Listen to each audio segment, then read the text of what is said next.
नमस्कार. आपण जीवनग्रंथाच्या अभ्यासाला सुरुवात केली. मागच्या वेळेला आपण या दासबोध ग्रंथाविषयी थोडीशी ओळख करून घेतली, की हा ग्रंथ नेमका काय आहे. नुसतं गुरु शिष्यांचा संवाद आहे. शिष्यांच्या मनामध्ये येणारे किंवा येऊ शकणारे असे सद्गुरूंना जे प्रश्न वाटतात त्याचीही उत्तरं सद्गुरूंनी दिली आहेत. ग्रंथाचा विषय काय आहे, ग्रंथामध्ये जे काही तत्त्वज्ञान आहे ते तत्त्वज्ञान कोणत्या ग्रंथांवर आधारित सांगितलेलं आहे, अशा सर्व गोष्टींचा विचार आपण मागच्या समासात केला. एक प्रकारचं जसं आपण आपल्या व्यावहारिक दुनियेमध्ये म्हणतो ना, की एखादा नाटक सिनेमा पाहून आलो की आपण मैत्रिणीला सांगतो की "अगं छान आहे हं, तू पण बघ." मग तेव्हा आपण सांगताना थोडंसं थोडक्यात काय आहे असं भाग सांगतो. तसं कदाचित असेल, पण ग्रंथाची सुरुवात झाली त्यामध्ये एक आपल्याला आकर्षकपणा काय बरं असेल, काय असेल, असं एक आकर्षित करून घेणारी गोष्ट आपल्याला वाटली. आणि मग आता इथून पुढे आपण 199 समासांमध्ये या सगळ्या 20 दशकांमध्ये काय शिकणार आहोत, अशी एक उत्कंठता आपल्याला आहे. साधारणपणे आध्यात्मिक धार्मिक ग्रंथ जे असतात त्या ग्रंथांच्या सुरुवातीला एक कृतज्ञता व्यक्त केलेली असते. अ, आपण कुठलीही सुरुवात करताना जसं ज्यांच्यामुळे हे सगळं होतं आहे त्यांचा उल्लेख करतो. एखादी सभा आहे, एखादा कार्यक्रम आहे, तो कार्यक्रम यशस्वीपणानं पार पाडावा म्हणून ज्यांनी ज्यांनी आपल्याला मदत केली त्यांचं आभार प्रदर्शन नंतर असेल, पण यांच्यामुळे हा संपन्न होतो आहे कार्यक्रम असं आपण म्हणतो. असं व्यावहारिक दुनियेत पण चालतं. हा तर जीवनग्रंथ आहे. त्यामुळे या जीवनग्रंथाचा विचार करताना समर्थांनी स्तवनाचा विचार केला आहे, कृतज्ञता व्यक्त केली आहे, स्तुती गायलेली आहे. कोणाकोणाची? अगदी सगळ्यांची, श्रोत्यांची सुद्धा, तुमची आमची सुद्धा, की तुम्ही श्रोते मंडळी ग्रंथ वाचणार आहात, अभ्यास करणार आहात. तुमचे पण मी आभार मानतो. कवींचे मानलेत, संतांचे मानलेत, या नरदेहाचे मानलेत. आणि मग नेहमीच्या पद्धतीप्रमाणे जो बुद्धिदाता गणेश आहे आणि बुद्धी देणारी शारदा देवी आहे यांचेही मानलेत. आजचा जो समास आपला आहे तो गणेश स्तवनाचा आहे. साध्या साध्या गोष्टीमध्ये सुद्धा आपण सुरुवात करताना गणरायाची प्रार्थना करतो. गणराया छान होऊ दे रे असं म्हणतो. लहान मुलाला अभ्यासाला सुरुवात करताना अशी गणेशा शिकवतो. त्यामुळे गणेशाने ह्या विद्येच्या देवतेनं सुरुवात करावी हे अगदी स्वाभाविकच आहे. तर आजचा समाज जो आपण दासबोधातला घेणार आहोत तो गणेश स्तवनाचा आहे. गणेशाची स्तुती समर्थाने या समासात केलेली आहे. आता तसं पाहायला गेलं तर गणेश ही देवता ही काही आपल्यासाठी नवीन नाही. आपण अगदी रोज रोज गणेशाची पूजा करतो आहोत. कुठल्याही सणासमोर घेता त्या सणाच्या संदर्भातलं पूजा करण्यापूर्वी गणेशाची पूजा, मंगळागौर असू दे, तुमच्या कुठल्याही पूजा असू दे, आधी सुपारी का होईना त्या गणेशाच्या प्रतीक म्हणून ठेवायचे आणि त्या गणेशाची पूजा करायची आणि मग त्या मुख्य देवतेची नंतरच्या देवतेची पूजा करायची. अशा प्रकारच्या संस्कारातून वाढलेली आपण मंडळी आहोत. त्यामुळे गणेशस्तवन समर्थांनी का केलं असेल हे की सांगायची आवश्यकता नाही. गणेशस्तवनाचा विचार करण्यापूर्वी आणखीन एका गोष्टीचा विचार मी आपल्याला सांगणार आहे. तो मागच्या समासामध्ये थोडासा राहून गेला, की या ग्रंथाचा अभ्यास करताना समर्थांनी एक 5-6 ओव्यांमध्ये सारखा एक निश्चयो शब्द वापरला आहे. ज्यांनी समास वाचला आहे त्यांच्या लक्षात येईल, की या ह्या संबंध ग्रंथाचा अभ्यास करताना काही गोष्टीचा निश्चय केलेला आहे, पक्क ठरवलेलं आहे. कशाचा निश्चय केला आहे, तर याच्यामध्ये हे सगळे विषय आलेलेच आहेत असं सांगण्यासाठी निश्चय शब्दाचा वापर समर्थाने केला. साधारणपणे पहिल्या समासातल्या 5व्या ओव्यापासून 9व्या ओवीपर्यंत अशा 5 ओव्या समर्थाने निरनिराळ्या प्रकारचे निश्चय आपल्याला सांगितले. मी फार खोलात शिरत नाही, आपल्याला त्या सगळ्या विषयांचा अभ्यास करायचाच आहे. पण निदान काय काय अभ्यासायचं आहे हे कळण्यासाठी मुख्य भक्तीचा निश्चय, शुद्ध ज्ञानाचा निश्चय, आत्मस्थितीचा निश्चय बोलेला असेल. काय काय या ग्रंथात सांगितलं आहे त्याचं वर्णन समर्थ करतात. मुख्य उपदेशाचा निश्चय, सायोज्य मुक्तीचा निश्चय, मोक्षप्राप्तीचा निश्चय बोलेला असेल. शुद्ध स्वरूपाचा निश्चय, विदेहस्थितीचा निश्चय, अलिप्तपणाचा निश्चय बोलेला असेल. मुख्य देवाचा निश्चय, मुख्य भक्ताचा निश्चय, जीवशिवाचा निश्चय बोलेला असेल. मुख्य ब्रह्माचा निश्चय, नाना मतांचा निश्चय, आपण कोण हा निश्चय बोलेला असेल. खरं तर या ग्रंथामध्ये या सगळ्या गोष्टी मी सांगणार आहे, अगदी खात्रीपूर्वक सांगणार आहे. अगदी हा प्रश्न आणि हे उत्तर शंकेला जागाच ठेवणार नाही, अशा प्रकारची खात्री पहिल्या समासात त्यांनी दिली आहे. आणि मग मात्र आपलं काम चांगलं व्हावं, आपलं काम यशस्वी व्हावं म्हणून गणेशाची उपासना, गणेशाची प्रार्थना पण समर्थ करणार आहेत. 4 दिवसापूर्वी अबुधाबीला माझी भाची अडकली होती आणि वातावरण एवढं गंभीर होतं. सगळे संबंधित नातेवाईक मंडळी आम्ही काळजीत होतोच. आणि मग काय करायचं? आपण काही करू तर शकत नव्हतो, पण ती सुखरूप भली यावी म्हणून काय करायचं? शेवटी असंच की काही नाही, भगवंताची प्रार्थना करायची. मग कोणी काय करायचं तर माझ्या मनात आलं की कसं देव भगवंत केव्हा आठवतो आम्हाला. अशा जेव्हा आमच्या समोर अडचणीत आणि ह्या अडचणीतून आता पार करायला आमच्याजवळ काहीच उपाय नाही आहेत, आम्ही काही करू शकतच नाही आहोत, तेव्हा आम्हाला भगवंताची, देवाची आठवण होते. आणि आता काय करावं असा प्रश्न पडतो. समर्थांनी तसं नाही केलं. हाच मोठा फरक संतांच्यामधला आणि तुमच्या आमच्यामधला आहे. सगळं काम व्हायचं आहे, ग्रंथ सांगायचा आहे, तत्पूर्वीच गणेशाची प्रार्थना केली. आमचं सगळं सगळं झालं, आता काही आम्हाला शक्य नाही, तेव्हा आम्हाला भगवंत आठवतो. हा मोठा फरक आपल्यात आणि संत मंडळींच्यात लक्षात घ्यायचा आणि मग गणेशाच्या स्तवनाकडे बघायचं असं आपल्या लक्षात येईल. या गणेश स्तवनामध्ये आपण सगुण रूपाच्या गणेशाचं वर्णन ऐकणारच आहोत की जे आपल्याला वारंवार माहिती आहे. त्याखेरीज ह्या गणेशाची एक व्याख्या समर्थांनी ह्या समासामध्ये आपल्याला सांगितलं की हे नेमकं काय आहे. गणेशाचं जे बाह्य रूपाचं वर्णन आपण करतो ना, असे सुपासारखे कान आहेत, हत्तीसारखं मोठाच्या मोठं सोंड असल्यासारखं नाक आहे, मोठं पोट आहे. आता असं सगळं जर रूप पाहिलं तर ते रूप अगदी बाल रूपातलं जरी असलं तरी ते तुमच्या आमच्या घरातल्या नातवंडांचं, मुलांचं असणं हे काही मोठं चांगलं नाही आहे. म्हणजे हे असं पाहायला गेलं तर बेडूनच दिसेल, पण तोच गणेश या सगळ्या वर्णनाने आपल्याला फार गोड वाटतो. आणि म्हणजे मग त्या सगुण रूपातल्या गणेशाचं नेमकं काय आपल्यावरती प्रभाव आहे हा पण आपण लक्षात घेणार आहोत. आणि याचा कारण असं आहे की हा जो गणेश आहे त्याचं जे खरं स्वरूप आहे किंवा याची जी खऱ्या अर्थानं व्याख्या केली समर्थाने, त्या व्याख्या सगळ्यात चांगल्या चांगल्या चांगल्या गोष्टी एकत्र आणून ठेवलेल्या आहेत आणि त्याला गणेश म्हटलेलं आहे. आणि मग त्या सगळ्या चांगल्या चांगल्या गोष्टी एकत्र येताना त्याची जी काही रचना झाली आहे, बाह्य रूप झालं आहे, ते बाह्य रूप असं काही गोड आपल्याला दिसतं कारण त्याच्यात सगळे गोड आहेत. व्याख्या अशी केली आहे की तुम्हाला एक अशी प्रत्येक गोष्टीची शुद्ध स्वच्छ जाणीव असते. आपण पुढे जाणार आहोत ना, तेव्हा परापश्यती मध्यमा वैखरी वगैरे मूळ आपल्याला एखाद्या गोष्टीचं स्मरण किंवा हे तेव्हा कुठे होतं अशा सगळ्याचं वर्णन आपल्याला पुढे येणार आहे.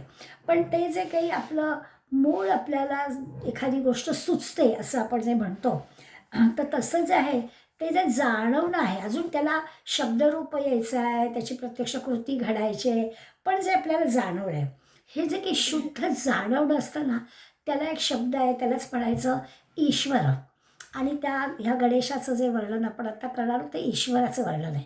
मग परमात्मा म्हणा, ईश्वर म्हणा, गणेश म्हणा, नाव काही दिलं तरी तो आपल्याला होणारी जी शुद्ध जाणीव त्याला म्हणायचं विश्वव्यापी.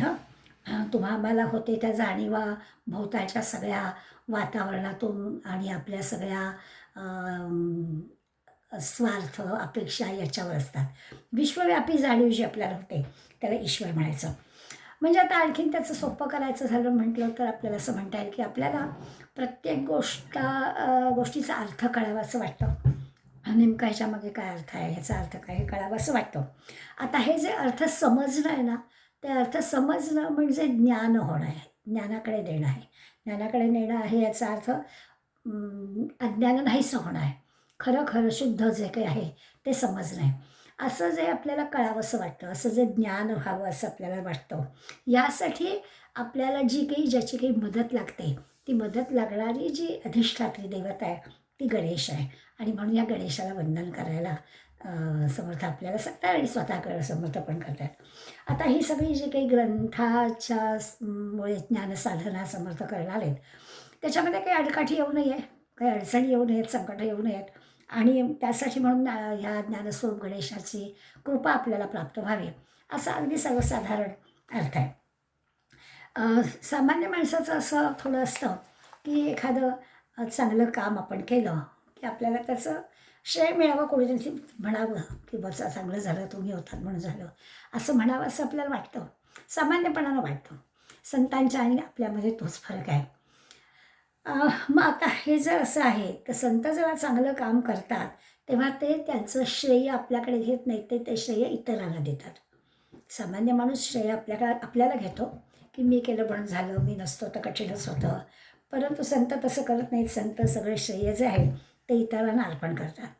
आता असं जर आहे, ह्याचा अर्थच असा आहे की कुठल्याही कर्माचा अहंकार आपल्याला येऊ नये. मी केलं असं वाटू नये, याचा अर्थ काय, करायचं आपणच, पण तरी असं वाटून घ्यायचं नाही आहे की हे सगळ्यामुळे झालं, सर्वांनी केल्यामुळे झालं, सर्वांच्या मदतीने झालं, ईश्वराची पण इच्छा होती म्हणून झालं.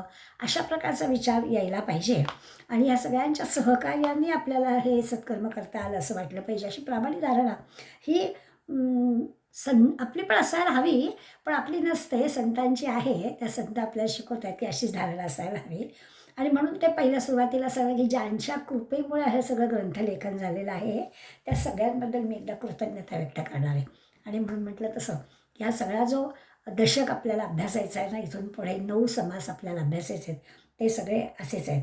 म्हणजे जर का त्या सगळ्या कर चांगल्या कामातल्या सत्कर्मातला अहम बाजूला काढला, ते समर्थाला अपेक्षित आहे. सुरुवातीला समर्थ स्वतःच्या कृतीने ही गोष्ट आपल्याला सांगणार आहेत आणि म्हणून ते कृतज्ञता व्यक्त करणार आहेत, स्तवन करणार आहेत. पहिल्या 6 ओव्यांमध्ये निर्गुण निराकार ईश्वराचं वर्णन आहे. गणेशाचंच, गणेश म्हटलं आहे त्याला, पण तो कसा, तर निर्गुण निराकार भगवंत आहे. ही जी सगळी सभोवताली असणारी सृष्टी आहे, हे सगळं विश्व आहे, या विश्वाची एक शक्ती आहे आणि त्या विश्वाच्या शक्तीनं सगळी कामं होत असतात. ती वेळ यावी लागते असं आपण नेहमी म्हणतो. तर तसंच आहे की ती विश्वाची शक्ती आहे, त्या विश्वाच्या शक्तीचा विचार ते आपल्याला या पहिल्या 6 ओव्यांमध्ये करणार आहे. त्याला आपण आपल्या भाषेमध्ये निर्गुण निराकार भगवंत, ईश्वर, गणेश असं म्हणतो. त्याला आपण वंदन करायचं. वाङ्मयाचा विचार केला तर संतांचं वाङ्मय, संतांचे जे ग्रंथ आहेत त्या संतांच्या ग्रंथामध्ये या अशा विश्वशक्तीची, विश्वव्यापी शक्तीची, किंवा मगाशी शब्द वापरला मी, शुद्ध जाणीव, या शुद्ध जाणीवेचं जे काही स्वरूप आहे ते शुद्ध जाणीव म्हणजे ईश्वर, त्याला वंदन करतात. आपल्यापुरता विचार करायचा झाला तर आपल्या मनामध्ये एखाद्या गोष्टीचं ज्ञान व्हावं, एखाद्या गोष्टीचा अर्थ समजावा, यासाठी जी काही आपल्याजवळ पात्रता असते त्याला म्हणूया आपण ईश्वर. म्हणजे अशा प्रकारच्या दासबोध ग्रंथाचा आपण अभ्यास करावा असं आपल्या मनात आलं आणि आपण त्या दृष्टीने विचार करायला लागलो, त्या दृष्टीनं प्रयत्न करायला लागलो. ही जी काही आपली उर्मी आहे त्याला आपण म्हणूया की ती ईश्वराची शक्ती आहे. नाही तर इतके वर्ष नाही आपल्याला वाटलं, पण आता वाटतं आहे ना, तर ही पण आपली ईश्वराची शक्ती आहे असं म्हणून ते ज्ञान प्राप्त व्हावं, त्या ग्रंथाचा अभ्यास व्हावा, तो ग्रंथ आपल्याकडून लिहून घ्यावा. प्रत्येकाची भूमिका जरी आपण म्हणू आपला अभ्यास व्हावा. समर्थ सांगताय की माझ्याकडून हा जो काही मला ग्रंथ लिहून घ्यायचा आहे तो लिहून घ्यावा.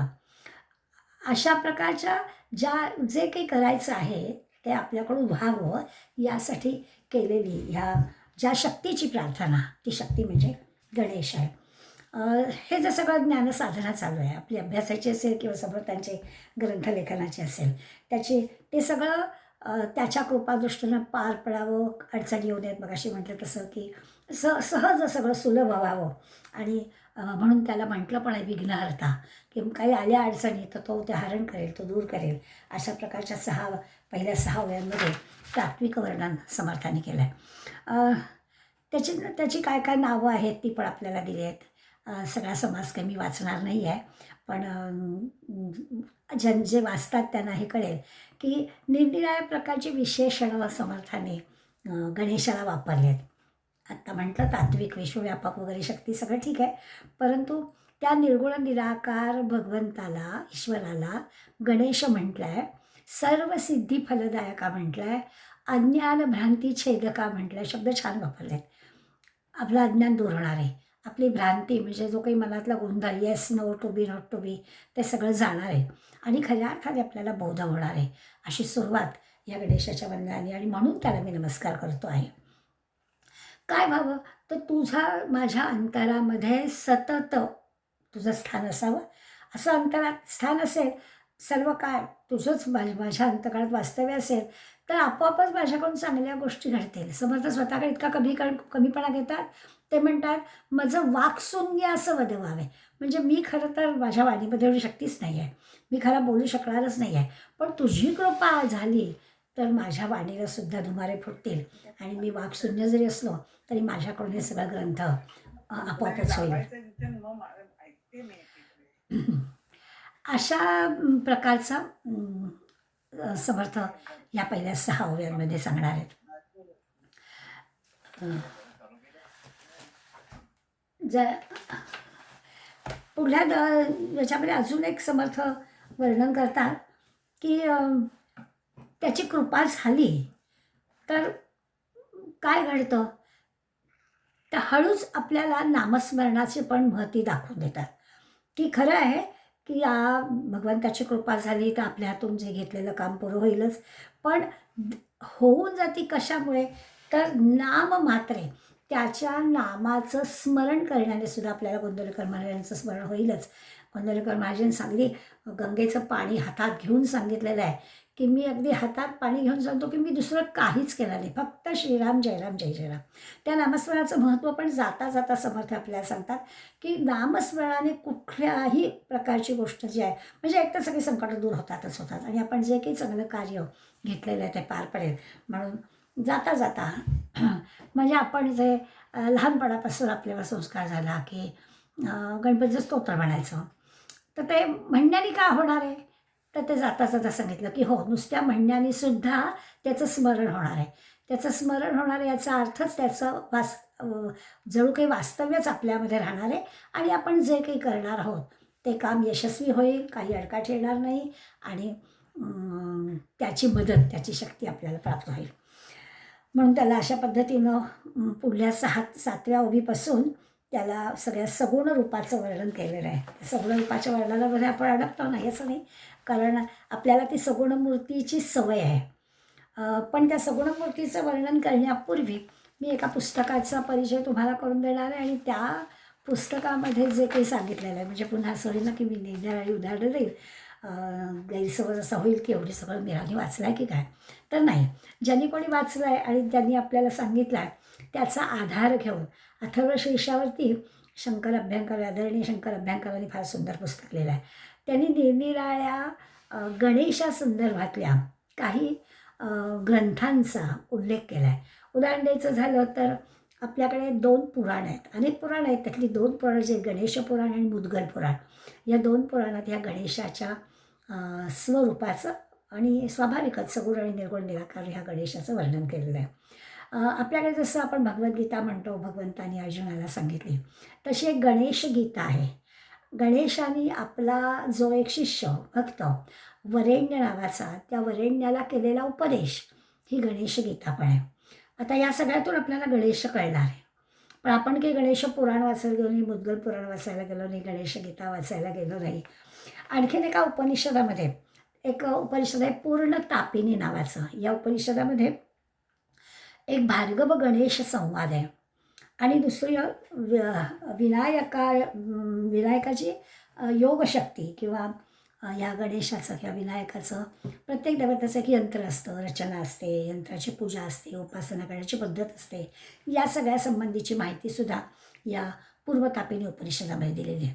या सगळ्याचं वर्णन आपल्याला त्या अथर्वशीर्षाच्या पुस्तकात वाचायला मिळतं. आणखीन एक महत्त्वाची गोष्ट सांगणार आहे की जी माझ्याच बाबतीमध्ये घडली.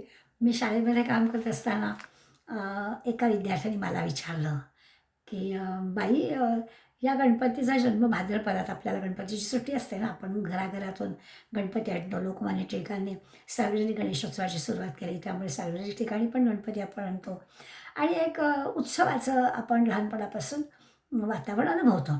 तर आपल्याला पक्क माहिती असतं की भाद्रपदात गणेशाचा जन्म आहे आणि मग माघामध्ये पण गणपतीचा जन्म, तेव्हा पण गणेशाचा जन्म आहे.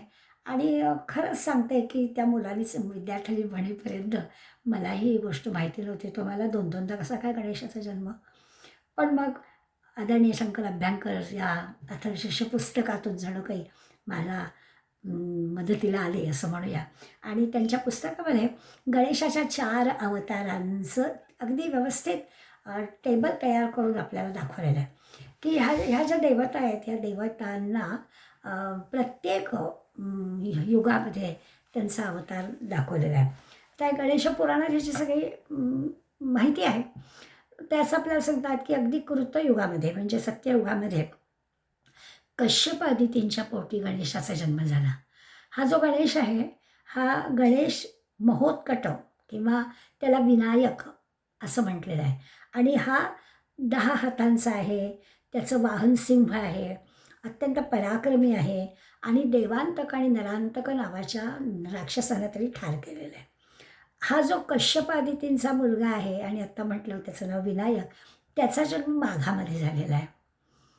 आता आपल्याला उलगडा होईल. त्यानंतर त्रेतायुगामध्ये शंकर पार्वतीच्या पोटी जन्म घेतलेला गणेश आहे. या गणेशाला मयुरेश्वर असं म्हटलं आणि हा मात्र भाद्रपदातला आहे. नंतरचे जे आपले द्वापार युगातला पण भाद्रपदातला आहे. त्याला आपण शिवपार्वतीचा मुलगा म्हणून त्याची पूजा करतात. याचं वाहन मयूर आहे.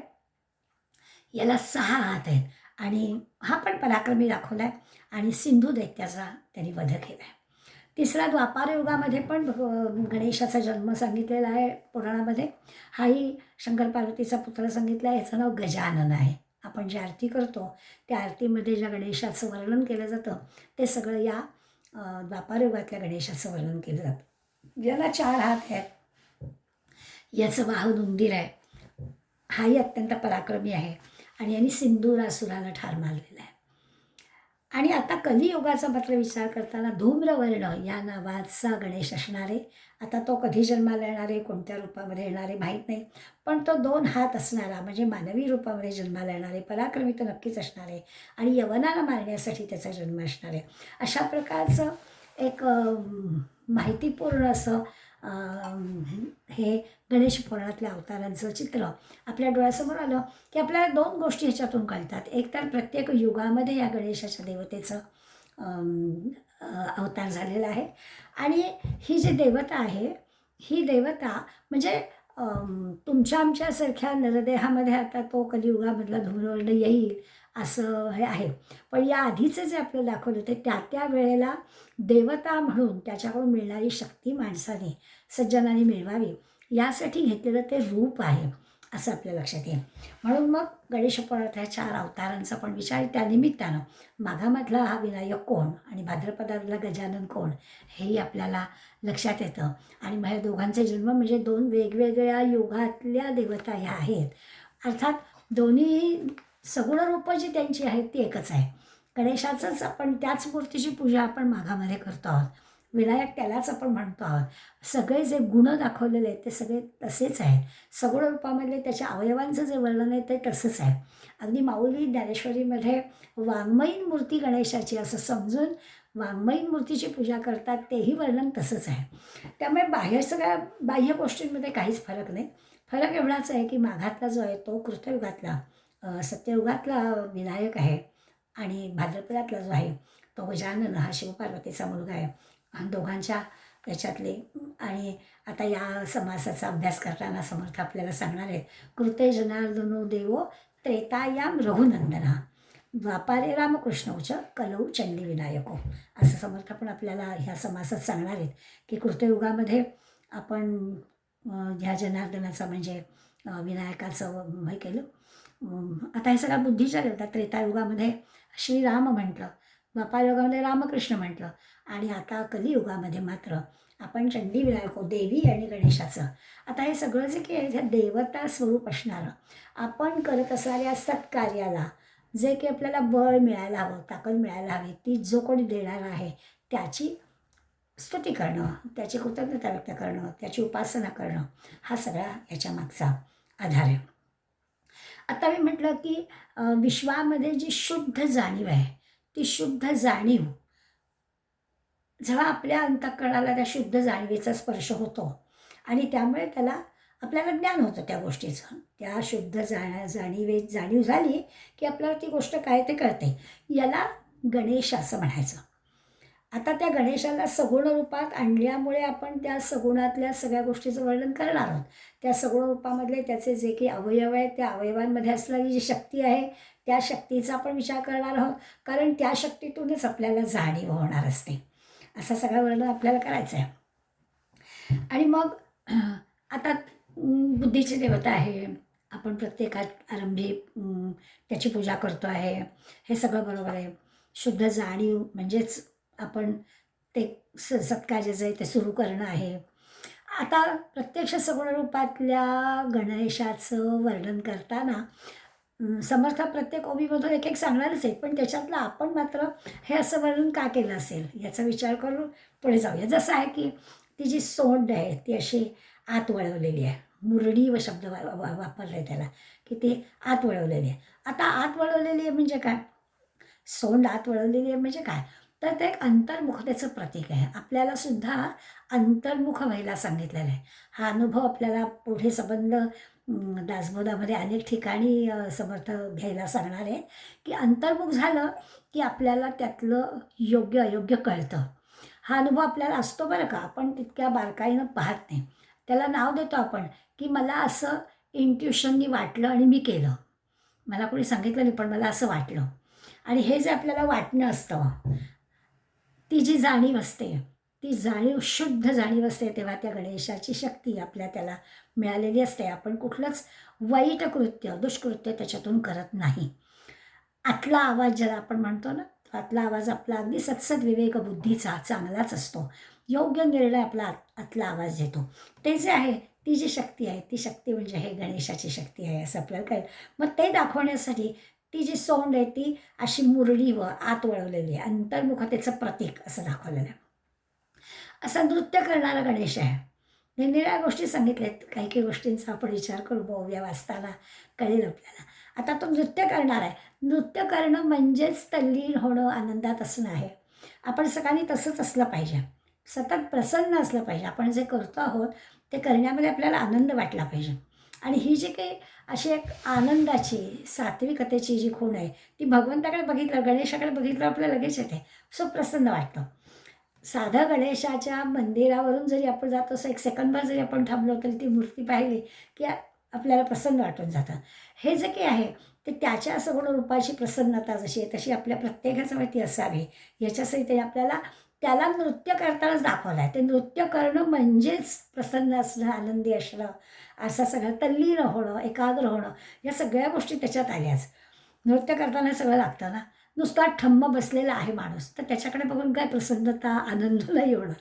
त्यामुळे स्वाभाविकच आहे त्या सगुण रूपातल्या गणेशाला असं रूप दिलेलं आहे की तो जणू काही एक पायासावरती केलेला आहे आणि तो नृत्याच्या ह्याच्यातच आहे. पुन्हा त्याचं रूप असं आहे तर थोडं भव्य आहे, दिव्य आहे, असं मोठं रूप दाखवलं आहे. शुद्ध जाणीव आपल्याला आली ना म्हणून. षटपद कुळे असा शब्द वापरला आहे. आता ही षटपद कुळं म्हणजे काय आहेत त्याचा आपण विचार करूया. येणारच आहे पुढे. षटपद कुळे म्हणजे पंचमहाभूत पृथ्वी, आप, तेज, वायू, आकाश आपल्याला माहितीच आहे. आणि त्याला जोडून आणखीन पण एक विवेक नावाची गोष्ट. पुढे अंतःकरण पंचक म्हणजे मन, बुद्धी, चित्त, अहंकार असे पण आपल्याला देणार आहेत. या अंतःकरण पंचक आणि मग त्याच्या जोडला विवेक, अशाला सगळ्याला षटपद कुळं असं समर्थ आपल्याला सांगतात. सगळ्याचा विचार आपल्याला पुढे बारकाईनं करायचंच आहे. षटपद ज्ञानेंद्रियांचं वर्णन केलं आहे. आता ज्ञानेंद्रियांच्या वर्णनामध्ये ते करताना त्यांनी डोळे कसे तर बारीक, गणेशाचे डोळे बारीक असतात. आता डोळे बारीक आहेत याचा अर्थ नेमका काय आहे? का दाखवले असतील? ह्या सगुण मूर्तीत आपली ही जी देवता बसवली आहे, या सगुण मूर्तीतल्या देवतेच्या ह्या पंच ज्ञानेंद्रियांतल्या हा महत्त्वाचा भाग डोळा, ह्याला असे बारीक का ठेवले असतील? मग म्हणजे विचार केला तर आपल्याला कळतं की खरंच कुठलीही गोष्ट बारकाईनं आपल्याला बघायची असेल तर आपण नजर बारीक करतोच की. सुई ओवायची आहे की नजर बारीक होते, कुठेतरी आपल्याला नेम धरून मारायचा आहे, नजर बारीक होते. तर बारकाईनं बघणं, नजर बारीक बघणं, ही जी देवता आहे आमची, ही देवता तुमच्या आमच्या प्रत्येक कृतीकडे मोठी बारकाईनं बघताय. म्हणून या सगुण रूपातल्या गणेशाचे नेत्र हे अगदी ह्रस्वलोचन, सूक्ष्मदृष्टी, अर्धोन्मिलित असं म्हटलं आहे. योगामध्ये आपल्याला सांगतात ओंकाराचा उच्चार करताना डोळे अर्धोन्मिलित ठेवा. याचा अर्थच असा आहे की ते अर्धोन्मिलित नेत्र किंवा सूक्ष्मदृष्टी जी आहे ती कशी आहे, त्याला ऱ्हस्वलोचन असं छान नाव दिलेलं आहे. ओठांमधून गंध गळणं असं म्हटलं आहे. आता गंध गळणं म्हणजे काय, तर तो छानपैकी आपल्याला उपदेश करतो आहे. काय बरोबर, काय चूक, काय योग्य, नेमकं काय करायला हवं ते सुचणं, हे सगळं गणेशाचं काम आहे बरं का. हा गणेश आपल्याला योग्य वेळी योग्य गोष्ट सुचवतो. तुम्ही आम्ही सगळ्या भगिनी आहोत, आपल्याला पटकन आठवतं. सुचणं, काहीतरी आपण कामामध्ये आहोत आणि पटकन आपल्याला सुचतं की अरे मी गॅसवर दूध ठेवला आहे, आणि मग धावत जाऊन आणि अगदी बरोबर वेळ साधतो की ते वर येणार असतं, तू जाणार असतं, पण थांबतो आणि आपण गॅस बंद करतो. हे जे आहे ना, ही जी काही आपल्याला सुचवणं आहे, ही सुचवण्याची गोष्ट कोण करतं, तर ती भगवंताची शक्ती आपल्याला ही सुचवण्याची गोष्ट करते. म्हणून त्याला म्हणता येते त्या सगुण रूपातल्या गणेशाच्या ओठातून तो गंध किंवा काय उपदेश जणू काही येतो आहे. तो उपदेश म्हणजे काय, तर तुम्हा भक्त मंडळींना ते सुचवणं आहे. भगवंत उपदेश करतो आहे म्हणजे आपल्याला आपल्या सगळ्या गोष्टी योग्य वेळेला योग्य काय करते सांगतो, सुचवतो असं म्हणतं आहे. सुपासारखे कान आहेत आणि ते इथे कान हलवतो आहे असं वर्णन आहे. आपण बारकाईने विचार, कान हलवणं किंवा एवढे मोठे सुपासारखे कान असणं काय बरं असेल. मी मगाशी म्हटलं असं की घरामध्ये जन्म आलेलं बाळ ह्या अशा प्रकारच्या सगळं रूपातलं आलेलं नाही आपल्याला आवडणार. गणेशाचे असे मोठे कान आपल्याला छान वाटतात आणि तो असं छान जुळवतो आहे, हलवतो आहे असं वर्णन करतात. काय असेल हा, श्रवणेंद्रिय अशी मोठी असणं, सुपासारखी मोठी असणं, याचा नेमका अर्थ काय असेल, तर श्रवणाचं महत्त्व आपण जाणतोच आहोत. पहिल्या समासात पण जाणलं आहे आणि नंतर देखील 3 समास आपल्याला श्रवणाचे शिकायचेच आहेत. त्यावेळेला पुन्हा पुन्हा श्रवण केल्याचे फळ क्रियापालटे तत्काळ ते आपल्याला कळणार आहे. तर हे श्रवण करणं जे आहे म्हणजे ऐकावं, सगळ्यांचं ऐकावं आणि त्या श्रवणाने, त्या काळजीपूर्वक श्रवण केल्याचा काय उपयोग होतो तोही आपण लक्षात घ्यावा. हे सांगण्यासाठी जणू काही ते कान एक तर सगळ्यांचं ऐकावं आणि ते ऐकलेलं त्यातली निवड करावी, म्हणून ते आपल्याला सांगतायत की कान हलवणं म्हणजे काय, तर काळजीपूर्वक श्रवण करणं. अलंकार घातलेले आहेत गणपतीला अनेक. मगाशी म्हटलं तर माऊलीने तर त्याचे ते अलंकार म्हणजे सगळ्या साहित्याचं वर्णन केलेलं आहे आणि जणू काही वाङ्मयीन मूर्ती अशी गणेशाच्या मूर्ती स्वरूप आपल्यासमोर ठेवलं आहे. इथे पण आपल्याला त्यांनी दिलं आहे की गणपतीला अनुपम असे निरनिराळे अलंकार गणपतीने धारण केलेले आहेत आणि त्या अलंकाराचा विचार केला तर आपल्याला कळेल की अरे कमरेला ह्या घंटा आहेत, तर कमरेच्या घंटा त्या वाजत आहेत. आता त्या कमरेच्या त्या कंबरपट्ट्याला असणाऱ्या त्या घुंगरू किंवा त्या घंटा त्याचा येणारा आवाज काय असेल याच्यामागे, काय असेल ती कमरेला हे करणं, ती नागाचा फणा हे केलेला आहे, तो नाग कमरेभोवती गुंडाळलेला आहे. त्याला ह्याच्या मागचं काय कारण असेल, तर काही नाही. त्याचं कारण असं आहे की संत मंडळी आपल्याला सांगतात की कुंडली शक्ती जागृत असणं ही ती आहे. त्या कमरेच्या भोवती असणार तो नाग, त्यांनी काढला तो फणा. आपण त्या सगळ्या गोष्टींचा अभ्यास करणार आहोत. पण आता आपल्याला त्या सगळं रूपामध्ये काय काय दिसतं आहे किंवा 4 हात आहेत, त्या 4 हातामध्ये निरनिराळ्या गोष्टी आहेत. हातात परशु आहे, तर इथे परशुचा अर्थ काय आहे, तर त्याच्याजवळ ज्ञानयोग आहे. कमळ आहे, कमळ म्हणजे भक्तियोग आहे. अंकुश हातात आहे, तो राजयोग आहे आणि मोदक हातात आहे, तो कर्मयोग आहे. 4 हातात 4 गोष्टी आहेत, 4 योग जणू काही त्याच्या हातात आहे, त्याची प्रतीकं म्हणून या गोष्टी आपल्याला दिलेत. अत्यंत बुद्धिदाता गणेश आहे. ह्या बुद्धिदात्या गणेशा 14 विद्या 64 कला याला पारंगत आहे हा, आणि त्यामुळे नट नाट्य नृत्य ह्या सगळ्या गोष्टी सगळ्या म्हणजे बुद्धीचा जो काही म्हणतो ना आपण विलास असा ह्याच्या ठिकाणी दाखवला आहे. म्हणून गळ्यात माळा घातली आहेत, रत्नजडित असे पदकं छातीवर रोळत आहेत असे दागिने घातले आहेत. असा सगळा छानपैकी सगळं रूपातला नटलेला हा गणेश आपण पाहतो. ह्या गणेशाचं हे करताना म्हणजे कधी कधी असं वाटतं की किती बारकाईनं विचार केला असेल. ही देवता आहे आणि त्या देवतेला सगळं रूपामध्ये नटवलं आहे. जे जे आपल्याला गुण हवे आहेत ते सगळे त्या ठिकाणी दाखवले आहेत. एवढी सोंड दाखवायचं कारण काय असं मनामध्ये विचार येतो. आणि ते मगाशी म्हटलं की ते सोंड दाखवलं तर त्याच्यातून आपल्याला विवेक सांगायचा आहे. कसा काय विवेक सांगायचा आहे, त्या सोंडेचं काम काय काय आहे, असा जर आपण प्रश्न मनाला विचारला तर आपल्या लक्षात येतं की हो, तो त्या सोंडेने अन्न पण घेतो. आपल्याकडे नाक आणि तोंडाची कामं वेगवेगळी आहेत. पण हत्तीचं आपण पाहिलं तर तो सोंडेंनी पाणी पण पितो, अन्न पण ग्रहण करतो आहे. आणि ती सोंड आपल्या गणेशाला लावलेली आहे. त्या सोंडेने आणखीन पण काही की गणेश काम करतोय. एखादा मोठा वृक्ष असेल तर तो सोंडेने उन्मळून टाकण्याचं पण काम करतोय. म्हणजे एखाद्या शत्रूला नामोहरम करायचं असेल तर तेही त्या सोंडेमध्ये इतकं बळ आहे. पण सुईसारखा जर पदार्थ जमिनीवर असेल तर ती सुई पण उचलण्याचं काम सोंड करू शकते, अशी पण सोंडेजवळ क्षमता आहे. तर असा बारकाईने विचार केला तर या सगुण रूपाच्या ज्या गोष्टी आपण गणेशाच्या संदर्भात पाहतो आणि म्हणून तिला त्या गणेशाच्या देवतेला वंदन करतो, त्या सगळ्या गोष्टींचा अर्थ अशा पद्धतीने आपल्याला लावता आला पाहिजे. मी आत्ता म्हटलं की 14 विद्यांचा तो स्वामी आहे. दातांचा विषय, दात असे त्याचे घट्ट आहेत, पांढरे आहेत. रत्नखचित सोन्याचं कडं त्याच्या हातात आहे. त्या कड्याच्या खाली सुद्धा अशी सोन्याची पानं चमकताना दिसत आहेत. निरनिराळ्या दागिन्यांचा विचार केलेला आहे.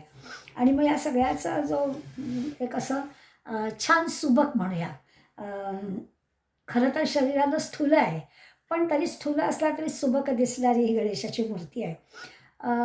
स्थूल आहे पण चपळपणामध्ये सर्वश्रेष्ठ आहे.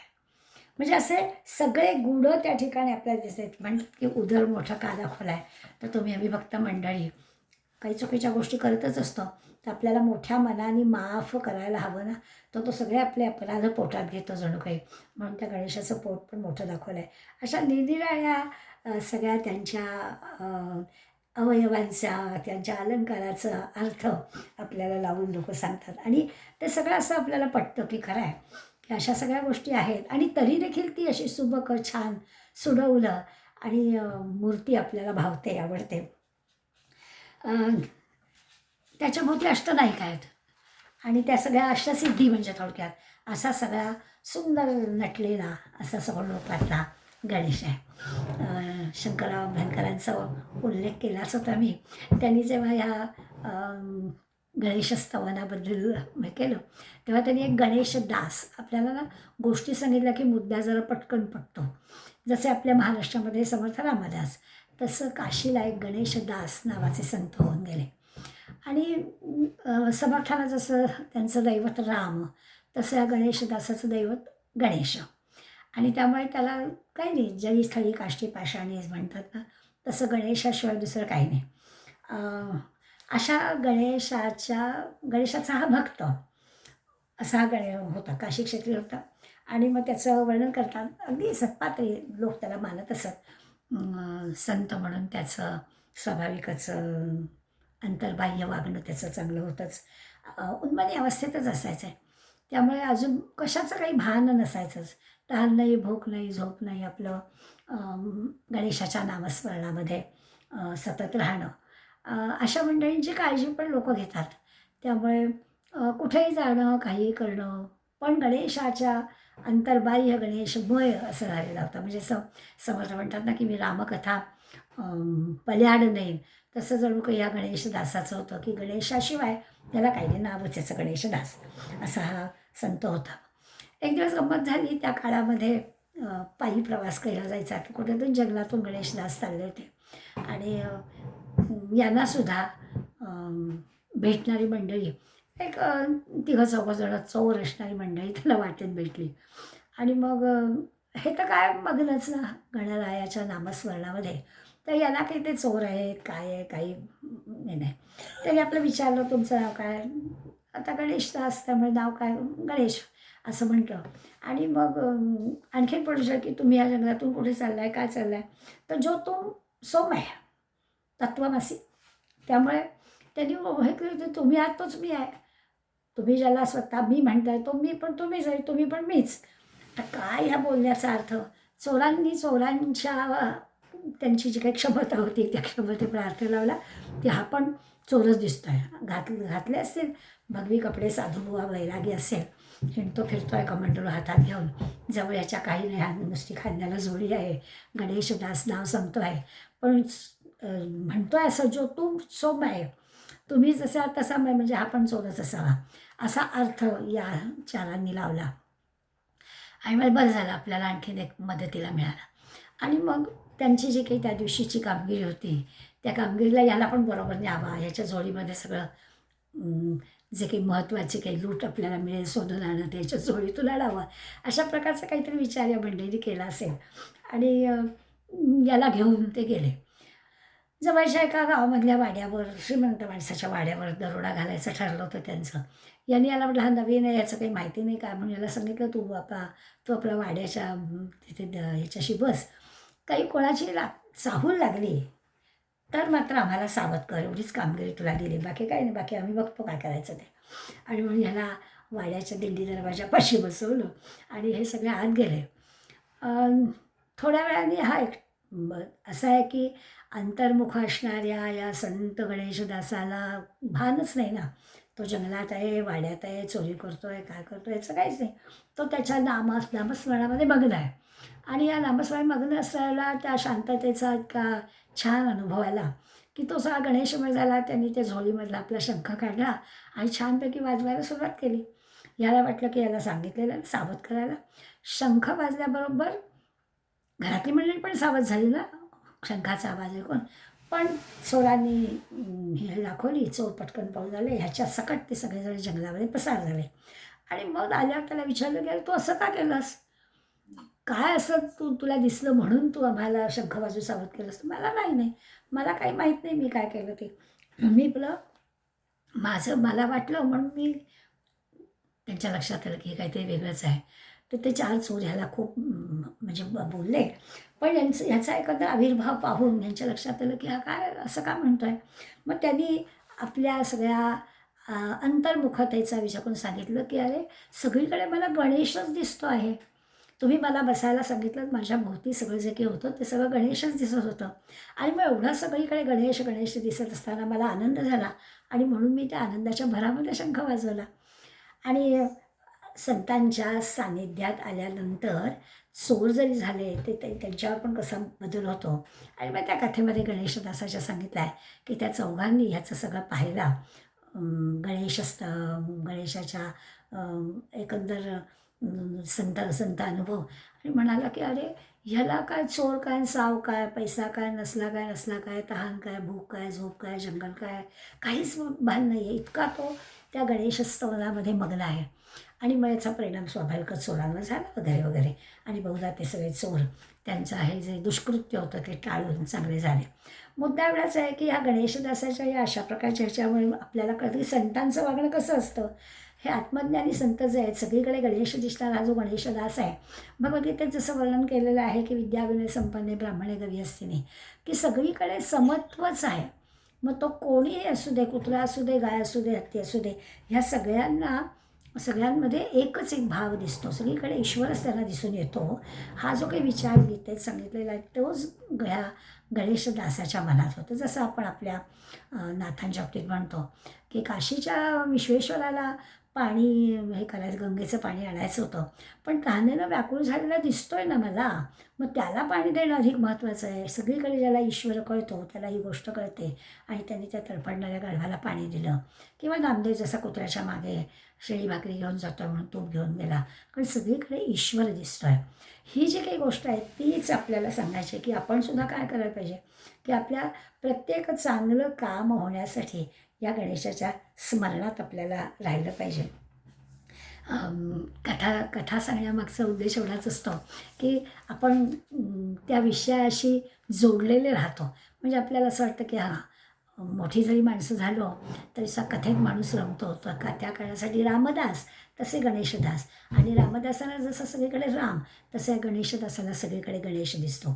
आणि म्हणून मग अखेरच्या भागामध्ये म्हणजे सगुण रूपाचं वर्णन करून झाल्यावर ह्या गणेशाची उपासना, म्हणजे ह्यांनी जसं नामस्मरणाने गणेशाची उपासना केली की अखंड त्याला सगळीकडे गणेश दिसत होता, तसं ते सांगतात की असं सगळ्या विद्यांचा हा आगरू आहे. आणि म्हणून त्याला आपण सगळ्यांनी नमस्कार करायचा, साष्टांग भावे नमस्कार करायचा.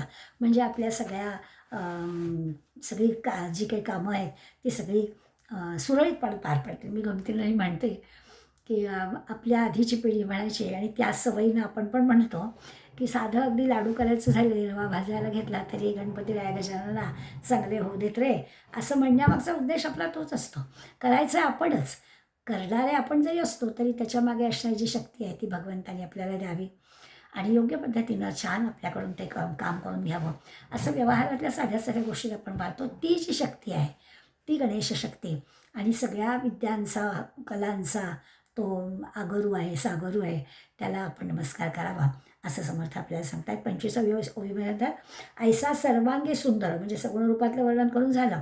असा सगळ्या अंगाने सुंदर असणारा, विद्यांचा आगरू असणारा, त्याला माझा नमस्कार असू दे. त्याच्या अगोदर त्यांनी आपल्याला हे जे वर्णन करून सांगितलं त्याच्यामध्ये सगुण रूपाचं वर्णन करताना सांगताना सांगितलं की ही ईश्वर सभेशी आली शोभा. आता असं का म्हटलं असेल, ईश्वर सभेशी आली शोभा, दिव्यांबराचे फाकली प्रभा, साहित्यविशेष सुलभा अष्टनायिका होती. या अष्टनायिका सिद्ध असतात म्हणजे काय, तर जणू काही अशी समजा ईश्वराची सभा आहे. म्हणजे एवढ्या देवता आहेत आपल्याकडे, प्रत्येकाच्या मनामधली देवता वेगळी असते, त्यामुळे ईश्वराची ही सभा भरलेली आहे. तर त्याचा जो नायक आहे, त्या सभेचा नायक आहे तो गणेश आहे. आपण म्हटलं की सगळ्या अगदी वर्षभरामध्ये निर्णय पूजा आपण करतो, पण पहिली पूजा गणेशाची करतो आणि मग त्या दिवसाची पूजा करतो. तसं त्याचं जे दिव्य तेज आहे त्या तेजाचं आणि त्या तेजाने हे सगळं निर्माण झालेलं आहे. त्या ज्या आहेत त्या सगळ्या अष्टमहासिद्धी त्या ठिकाणी आहेत. त्यांचंही म्हणजे एक गणेशाला नमस्कार केला की या सगळ्या गोष्टींना नमस्कार केला, सगळ्या देवतांना नमस्कार केला असं होईल. ही उपासना करणाऱ्याला फळ काय मिळतं असं जर विचार केला, ह्या उपासक या गणेशाचं चिंतन केलं तर मतिप्रकाश होय भ्रांता. जो भ्रांत आहे, गडबडलेला आहे, गोंधळलेला आहे, त्याच्या मतीमध्ये, त्याच्या बुद्धीमध्ये प्रकाश मिळेल, तो स्थिर होईल, त्याचा गोंधळ दूर होईल. अगदी 100% ते आपल्याला सांगतायत, जर का गणेशाचं ध्यान केलं, त्याला नमस्कार केला, त्याचं स्तवन केलं, त्याच्या उपासनेचं पहिली गोष्ट काय घडेल तर आपली भ्रांती दूर होईल. घरातल्या सगळ्या नातवंडांना आपण सांगावं. मुलं काय करतात, मुलं अभ्यासाला बसतात. टेबल खुर्ची असेल तर ठीकच आहे, पण नाही तर जिथे कुठे बसतील ते हळूहळू एक पाय मागे येतो, आडवा होतो आणि मग आडवं पडून लिहितात, आडवं पडून वाचतात आणि मग ते काही तितकंसं नीट होत नाही, अक्षर चांगलं येत नाही आणि मग आपण आपल्यामध्ये स्वाभाविकच आपण सांगणार, अरे नीट बसून अभ्यास कर. मग त्यांनी नाही म्हणायचं, आधी हो म्हणायचं, मग जरा बसायचं, पुन्हा हळूहळू पसरायचं. असं सगळं घरामध्ये चित्र आपल्या असतं, नाही असं नाही. त्या वेळेला आपण जर विचार केला ना की जर का बैठक आपली नीट असेल आणि अभ्यासाला सुरुवात करण्यापूर्वी एकदा त्या गणेशाचं स्तवन करायचं. प्रारंभी विनती करू गणपती विद्या दया सागरा, अज्ञानत्व हरोनी बुद्धी मती दया आधार. आपोआपच त्या श्लोकाचा परिणाम होईल.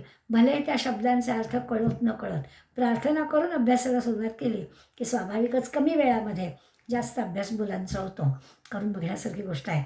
म्हणून आपल्याला ते सांगतायत की ह्या उपासनेचं गणेशाचं चिंतन केले काय होतं, तर हा जो काही अज्ञान आहे, भ्रम आहे, गोंधळ आहे, शंका आहे, त्या सगळ्या शंकांचं निरसन होतं आणि खऱ्या अर्थाने ज्ञानाचा प्रकाश पडतो आपल्याकडं. एखादं गणित सुटत नसलं, कितीतरी परीनं प्रयत्न केला नाही, पण एक क्षणभर थांबावं, त्या गणेशाचं स्तवन करावं आणि पुन्हा एकदा पहिल्यापासून सुरुवात करावी आणि पटकन त्या गणित सुटावं असा अनुभव येतो. कारण म्हणजे घेण्यासारखी गोष्ट आहे. त्या गणेशाच्या बुद्धीला त्या गणेशाचं स्तवन केलं की म्हणजे ती उपासना कशी करावी ते आपल्याला सांगतात. ह्या गुणांचं वर्णन ऐकलं की स्वाभाविकच म्हणजे गणेशाच्या गुणांचं वर्णन केलं की सरस्वती पण प्रसन्न होते. त्या शारदेचं स्तवन पुढल्या वेळेला आपण करणार आहोत, पण वेगळं शारदेचं स्तवन समर्थाने एक समाज त्याच्यासाठी वेगळा लिहिलेला आहे, त्याचा विचार आपण करणारच आहोत. सगळे ब्रह्मादिदेवसुद्धा या गणेशाला नमस्कार करतात. तुम्ही आम्ही करतो आहेच. संबंध भारतभर वेगवेगळ्या पद्धतीने गणेशाची उपासना चालते. ब्रह्मादिदेवसुद्धा गणेशाला नमस्कार करतात. आपण या कुंजनऋतू प्रार्थना म्हणतो त्याच्यामध्ये करतो की त्या सगळ्यांनी गणेशाला वंदन केलेलं आहे. आता त्या ब्रह्मदेवासकट सगळ्यांनी केलेलं आहे तर तुम्ही आम्ही करतो, यात काय विशेष. तरी देखील वर्णन समर्थ असं करतात की मंदबुद्धी असणाऱ्यांनी सुद्धा गणेशाचं स्तवन करावं. ब्रह्मादिदेव करतातच, त्याबद्दल प्रश्नच नाही आहे, पण जयासी ब्रह्मादिक वंदिती तेथे मानव बापुळे किती, असो प्राणी मंदमती तरी गणेश चिंतावा. त्यांनीसुद्धा म्हणजे ब्रह्मादिदेवसुद्धा गणेशाला वंदन करतातच, इतका तो मोठा आहेच, माणसाचा काही त्याच्या पुढे नाहीच. त्यातही मंदमती असणाऱ्या माणसांनीसुद्धा गणेशाचं स्तवन करावं. त्याची उपासना करावी. नक्की मूर्ख, अवलक्षणं, हिणावून हीण ते कसे होतील? ते दक्ष होतील, ते प्रवीण होतील. काय समर्थ एका ओळीमध्ये आपल्याला सगळ्या गोष्टी सांगून टाकतात. सर्व विषयांमध्ये अगदी प्रवीण होणं, सावधान होणं हे कधी जमेल? गणेशाच्या उपासनेने. कोणाला जमेल? अगदी मूर्ख असला, अवलक्षणी असला, काही हीन दीन असला, काही कळत नसलं तरी देखील त्यांनी गणेशाचं स्तवन केलं तर तो दक्ष होईल, तो प्रवीण होईल, याविषयी शंका ठेवायला जागाच नाही. आता हा विचार करण्यासारखा विषय आहे बाबा, की खऱ्या अर्थाने गणेशाच्या स्तवनाने, गणेशाच्या स्तुतीने मग आपल्याला आपले जे पूर्वज आहेत ना त्यांच्याबद्दल एक असा आधार वाटतो, की खरंच आमच्या पूर्वजांनी किती अभ्यास करून ठेवलेला असेल, की प्रत्येक कुठलंही स्तोत्र म्हणायला घ्या, श्री गणेशाय नमः, अस्य श्रीरामरक्षा म्हणायचं आहे, रामरक्षा, पण श्री गणेशाय नमः अशीच सुरुवात आपण करतो. त्या प्रत्येक ठिकाणी त्या गणेशाचं स्मरण करण्यामागे खरंच काय उद्देश असेल तर समर्थ ते 4च ओव्यांमध्ये आपल्याला सांगतात आणि त्याच्या उपासनेने ह्या सगळ्या गोष्टी घडतात याची आपल्याला खात्री देतात. आणि असा जो गणपती आहे त्याला त्यांनी म्हटलं आहे तो परमसमर्थ आहे. समर्थांनी रामाला समर्थ म्हटलं आहे, आपण समर्थांना समर्थ म्हणतो. खरं तर समर्थांच्या चरित्राचा विचार केला तर मग आपल्याला असं वाटतं की अगदी टाकळीला ते येईपर्यंत साधा ठोसळ्यांचा नारायणच होता. मग तिथे तो आपण म्हणूया रामदास झाला. टाकळीला जी काही 12 वर्ष तपश्चर्या केली तेव्हा तो रामदास झाला. आणि मग 12 वर्षांनी जेव्हा देशपर्यटन केलं तेव्हा ते समर्थ या वारीकडे आले. तोपर्यंत समर्थ रामाला समर्थ म्हणत होते. इथे ते आपल्याला ऐसा जो परमसमर्थ, ऐसा परमसमर्थ कोण? तर हा गणेश असा समर्थ आहे, असा तो राम आहे. जसं आपण दासबोध समर्थांचा दासबोध अभ्यासतो आहे त्यामुळे समर्थांच्या सगळ्या गोष्टी आपल्याला आठवतात. कारण आत्ता या समासामध्ये गणेशाला समर्थ म्हटलं समर्थाने, पण आपल्याला समर्थांच्या एका अभंगाची आठवण आहे की पंढरपूरच्या पांडुरंगाच्या समोर समर्थ उभे राहिले त्यावेळेला त्या देशपर्यटनाच्या सगळ्या ह्याच्यामधून ते जे काही बघून आलेले होते आणि त्यामुळे त्यांची जी मनस्थिती होती ते सगळं पाहिल्यावर पांडुरंगाला त्यांनी प्रश्न विचारला, येथे उभा का श्रीरामा? आहे समोर पांडुरंग पण त्याच्यातही त्यांना राम दिसतोय आणि असं का उभा राहिलायस? काय केले चापबाण करकटेवर ठेवणं, असे रिकामे हात का आपले आहेत? आपल्या हातातलं धनुष्य काय झालं? याचं कारण आपल्या लक्षात येईल की त्यावेळेला त्यांची जी मनस्थिती होती, देशामध्ये चाललेलं जे काही गोंधळ होता, यवनांच्या हातात सत्ता होती, आपला राजा नव्हता, माणसं सगळी भेदरलेली, घाबरलेली, निराश झालेली अशी होती. या सगळ्याला पुन्हा एकदा जागृतावस्था आणण्यासाठी जे काही करायचं होतं त्यासाठी असं कटेवर हात ठेवून भरून चाललेलं होतं. त्या पांडुरंगामध्ये सुद्धा त्या समर्थांना राम दिसला. इथे गणेशाचं स्मरण करताना परमसमर्थ आणि का तर पूर्ण करी मनोरथ. तू इतका समर्थ, श्रेष्ठ समर्थ आहेस. तू सगळी आमची मनोरथ, आमच्या मनात येणाऱ्या सगळ्या गोष्टी तू पूर्ण करणार आहेस. आणि कसं तर सप्रचित भजनार्थ कलौ चंडी विनायक. कलियुगातल्या तुम्हा आम्हाला ह्या गणेशाच्या स्तवनानीच आपल्या सगळ्या मनोरथांची पूर्ती होणार आहे. आपल्या सगळ्या ज्या काही इच्छा आकांक्षा आहेत, जे काही आपल्याला करायचं आहे, चांगली कामं करायची आहेत, ती सगळी पूर्ण व्हायला हवी असेल तर या परमसमर्थ असणाऱ्या गणेशाचीच उपासना आपल्याला करायला हवी असं त्या सांगतात. ऐशा गणेश मंगळमूर्ती तोम्या स्तवीला यथामती. हे एक समर्थांचं आपल्याला आता पुढे 200 समासात वारंवार आपल्याला याचा हे दिसणारच आहे की सगळं इतकं छान करायचं पण आपल्याकडे जराही क्रेडिट घ्यायचं नाही. सुरुवात करताना आपण हा विषय पाहिला की संतांच्या आणि तुमच्या आमच्यामधला फरकच आहे की आपण जे काही केलं ते मी केलं असं म्हणतो, त्यातला अहम काढून टाकायला हवा. आणि संत जे करतात ते सगळ्यांनी केलं, भगवंताच्या कृपेने झालं असं ते म्हणतात. शेवटच्या ओळीमध्ये त्याचा उल्लेख समर्थ करतात की ऐसा गणेश मंगळी तो मी स्तवीला यथामती. माझ्या अल्पमतीप्रमाणे मी त्या गणेशाचं स्तवन केलेलं आहे आणि परमार्थाची इच्छा पण माझ्या मनात आहे. माझ्या बुद्धीप्रमाणे त्याची मी स्तुती केली आहे. माझी परमार्थाची जी इच्छा आहे, मी जो काही ग्रंथ लिखाणाची सुरुवात केलेली आहे तो त्यांनी पूर्ण करावा अशा प्रकारचा एक त्याच्यासमोर मांडला विषय की हे तू करून घ्यायचं आहे बाबा, मी काहीच करणार नाही, तुझ्याशिवाय तू बुद्धिदाता आहेस, तुझ्याशिवाय की होणार नाही असा विचार समर्थांनी त्याच्यामध्ये मांडला. असं गणेश स्तवन समर्थांनी केलं. म्हणजे 3 गोष्टी आपण या समासामधल्या लक्षात घ्यायच्या. एक म्हणजे गणेश म्हणजे काय, त्याची व्याख्या आपण पाहिली, ज्याला शुद्ध जाणीव असं म्हणतो. आणि मग गणेशाचं सगुण रूपाचं वर्णन आपण पाहिलं, की जे आपण पाहतोच. गणेशाच्या किती किती मूर्ती आपल्या भोवती असतात, किती किती मंदिरं असतात. भारतभर गणेशाच्या मूर्ती आहेत. गणेशाच्या उत्सवाच्या निमित्तानं आपण त्या पाहतो, जातो, येतो, साजरा करतो. तर ते आपल्याला ते सगुण रूपातलं पाहिलं. आणि सगुण रूपातल्या मूर्तीच्या ह्या गणेशाच्या मागे काय नेमकं हे असेल, ती शक्ती काय आहे, ती शक्ती पाहता पाहता त्याची उपासना कशी करावी, का करावी, याचा आपण विचार केला. समर्थांचं सांगणं अगदी साधं आहे, की मी हा जो काही ग्रंथ सांगायला सुरुवात केलेली आहे, तो ग्रंथ पुरा करण्यासाठी, माझ्याकडून हे काम नीटपणे होण्यासाठी तुझ्याकडे तू बुद्धिदाता आहेस, तर तू मला तुझी सगळी शक्ती दे आणि माझ्याकडून हे काम करून घे. खऱ्या अर्थानं मनामध्ये जी परमार्थाची इच्छा आहे, ती परमार्थाची इच्छा धरून मी माझ्या बुद्धीप्रमाणे हे सगळं तुझी स्तुती केली आहे, तुझं स्तवन केलं आहे, तुझ्याबद्दल कृतज्ञता व्यक्त केली आहे. तर तू पण मला तुझ्या सगळ्या शक्तीची तुझी सगळी शक्ती दे आणि माझ्याकडून हे कार्य पूर्ण करून घे. अशा प्रकारचं स्तवन समर्थ आपल्याला सांगतात. आता याला जोडून मनामध्ये विचार येतो, की हा बुद्धिदाता, 14 विद्या 64 कलांचा नायक, हे सगळं आम्हाला कळलं. आणि शारदा जी आहे, सरस्वती आहे, ती पण बुद्धीचीच देवता. जसं आपण लहान मुलाकडून शारदेची पूजा करून घेतो, पाठीवरती सरस्वती काढतो आणि अभ्यासाला सुरुवात केली, आपण शारदेची पण पूजा करतो. मग समर्थांनी गणेशाचं वेगळं आणि शारदेचं वेगळं स्तवन का केलं असेल, असं स्वाभाविकच आपल्या मनात येईल, की एकदा 14 विद्या 64 कलांचा गणेश, त्याचं वर्णन काय, त्याच्याच वेळेला शारदा म्हणून टाकायचं ना. मग त्याच्यासाठी वेगळा परत स्तवनासाठी एक समास का बरं दिला असेल, तर तसं नाही आहे. शारदेचं काम वेगळं आहे. तीही बुद्धिदातीच आहे, तीही बुद्धी देणारी देवता आहे. पण बुद्धी देणारी देवता असून सुद्धा तिचं वेगळं स्तवन समर्थ करतायत. ते आपण शुक्रवारच्या वर्गामध्ये पाहूया. तोपर्यंत आपण गणेशाचं स्मरण करू. आपल्याही सगळ्या या कार्याला गणेशाने शक्ती द्यावी आणि आपल्या हातून या ग्रंथाचा अभ्यास करून घ्यावा, अशा प्रकारची प्रार्थना आपण त्याला करूया. आणि आज इथेच थांबूया. शुक्रवारी शारदा स्तवन बघूया.